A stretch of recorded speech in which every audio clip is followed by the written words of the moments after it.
अस्सलाम वालेकुम व्यूवर्स, कैसे हैं आप सब। उम्मीद कर रहा हूँ सब बाखैर वाफियत होंगे। व्यूवर्स, बच्चों में हाइट का मसला या उनका कद ना बढ़ना, ये वालिदैन के लिए बड़ी परेशानी की बात हो जाती है। और अक्सर वालिदैन ने मुझसे प्राइवेटली मैसेजेस में या वीडियो के मैसेजेस में ये बात की है कि डॉक्टर साहब कोई ऐसी मेडिसिन हमें बता दें कि जो इजीली मार्केट में अवेलेबल भी हो और जिससे हमारा मकसद भी हल हो। तो इस वीडियो में मैं आपको फैक्टर्स भी बताऊंगा कि वो क्या फैक्टर्स हैं कि बच्चों का हाइट अपने नॉर्मल या एवरेज पर नहीं पहुंच पाता, और वो कौन सी ऐसी मेडिसिन है कि जो इजीली मार्केट में आप लोगों को मिल सकती है। इस पर बात करेंगे व्यूवर्स। लेकिन अगर आप मेरे चैनल पर नए हैं और अभी तक आपने चैनल को सब्सक्राइब नहीं किया तो चैनल को सब्सक्राइब कर दें और बेल आइकन दबा दें, ताकि इस तरह की मुफीद वीडियोस आप लोगों को वक्तन फवक्तन मिलते रहें।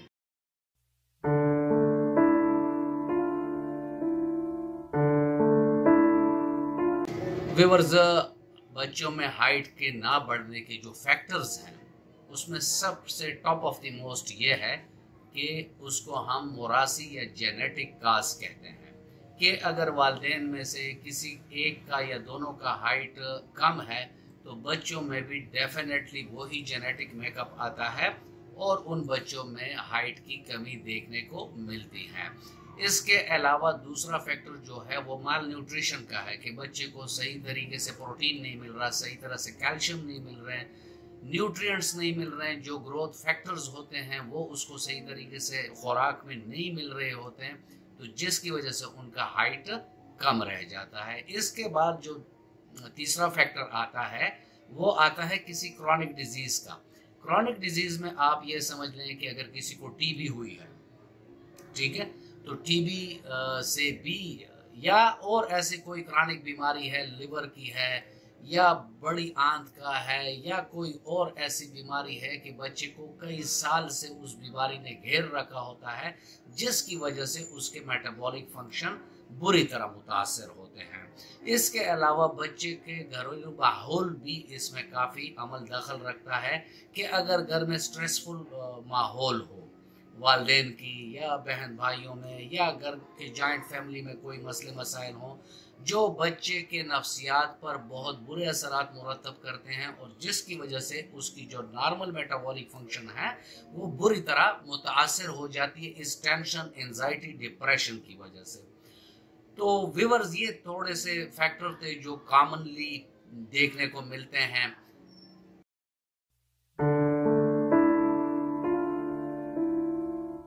अब हम चलते हैं और देखते हैं कि होम्योपैथिक में वो कौन सी ऐसी मेडिसिन है कि जो इजीली हमें अवेलेबल भी हो मार्केट में और हम इससे फ़ायदा भी उठा सकें। इसके अलावा मैंने नीचे डिस्क्रिप्शन में सिंगल रेमेडीज अलामात के मुताबिक भी हाइट के लिए दी हुई हैं, तो उसको भी आप देख सकते हैं।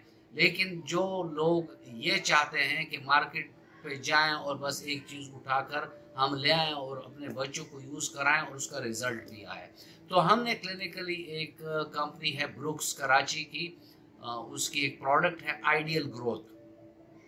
ये एक अच्छी प्रोडक्ट है, महीने का कोर्स मिलता है, इकोनॉमिक भी है, इतना ज़्यादा महंगा नहीं है।